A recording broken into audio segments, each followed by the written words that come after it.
The Russian president says Moscow's pulled its troops back from the Ukrainian border. Vladimir Putin was speaking after meeting his Swiss counterpart, who's also an OSCE chairman. We've constantly been told that our troops near the Ukrainian borders are stirring concerns. We've pulled them back. Today, they're not located near the Ukrainian border, but at the locations of their regular exercises. President Putin also urged dialogue between Kiev and Ukraine's southeast, suggesting the referendum on its independence should be postponed. Matt Trezza's got that side of the story. During this press conference with the chairman of the OSCE, Vladimir Putin, suggesting that the pro-autonomy referendum in the Donetsk region in the east of Ukraine should still be held. However, he feels it should be postponed till a later date.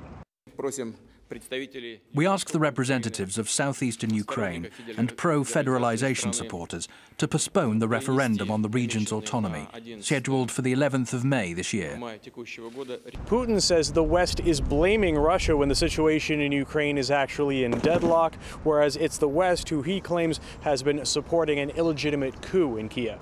Moscow saying that it wants to resolve this crisis in the interest of all citizens of Ukraine and that all of their points of view should be taken into account in seeking a resolution. Putin accusing far-right radical groups of not laying down their arms and also saying that Kiev is not doing enough, in his opinion, to instigate them to lay down their arms and cease their fighting in those parts of the country. For his part, the OSCE chairman, Mr. Burkhalter, saying that the OSCE is urging a halt of fighting and hostilities in Ukraine and that the organization is planning to introduce its own roadmap to peace in Ukraine. President Putin also praised the release of the people's governor of Donetsk, Pavel Gubarev.